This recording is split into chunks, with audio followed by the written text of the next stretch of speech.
علیکم دوستانو، زه یم ستاسو ورور ستاسو ملګری محمد اسد. ملګرو د ویډیو شروع کېدو نه مخکې تاسو ته ګزارش دی که چېرې تاسو زموږ په چینل باندې لومړي ځل یې نو زموږ چینل لایک کړئ او سبسکرایب یې کړئ، خپل ملګرو سره هم شیر کړئ.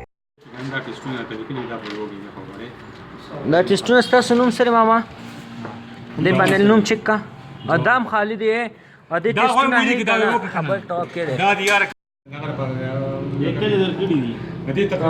ملګرو. دا وګورئ، دا یو پښتون کس دی چې زه بیمار یم. دا وګوره، دا ورسره درې قسم زه په ډېر نه پوهېږم، دا درې قسمه دا دوايانې دي، دا ډبې دي ورسره. دې کې بالکل سیلبند دي، دا تاسو کتلی شئ، دا بالکل سیلبند دي. ٹھیک شو، دی وی چې زه راغلی ما تیمرګرې نه او علاج ته پیسې را سره نشته او بیمار یم. ما ورته چې موږ سره سیکیورټي کار کوه دلته به یې او 15,000 روپۍ میاشت به کوم، خو بیا هم دی وي چې نه زه نه کوم. نو دا تاسو ګورئ درې قسمه، دا لکه کم ډاکټر ته یاد داسې کیدی شي چې یو خوړلی شوي یو هم نه، دا درې قسمه ډبې دې ګرځوي که نه. زمونږ پښتانه هسې لکه بدنامېږي په دې سره. دا وګوره، دا دې نه هم یو نه ده خوړلی شوې، دا تیمرګرې دي که نه. دا وګوره، دې ته تم ښیم، دې ته م وګورئ، نو دې ته م وګورئ یو هم نه ده استعمال شوی. صحیح شو. او دا وګوره، دې دوایي ته وګوره، دا دوایي بالکل سیلبند ده او دا چې څومره هم دوایانې دي دا بالکل سیلبند دي، دې نه سره استعمال شوي نه دي. نو داسې قسم د هغه نه ځان ساتئ، او چې داسې قسم څوک ومي که نه نو ځان ته ساتئ.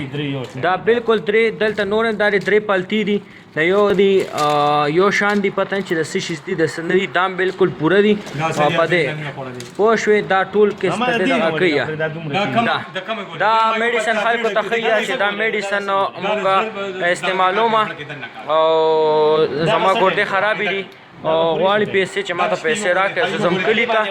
نو چې داسې قسم کسان یې دې نه اجتناب وکړي او د هغې ښه انویسټیګیشن کوئ چې څه کي او څه نه کي، ځکه چې دا زموږ دپاره ښه خبره نه ده. او دا دې تیمرګرې سره بلانګ کوي او د تیمرګرې دی، پوه شوې. نو چې داسې قسم د هغې لږې تحقیق کوئ، پیسې ورکولو نه مخکې لږ خپل انویسټیګیشن کوئ چې دا واقعي دا خبره رښتیا ده رښتیا نه ده. دا دې دا سره د میډیسن پوره یو شاپر ګرځوي. ټیک شو، دا ماما دی د تیمرګرې دی.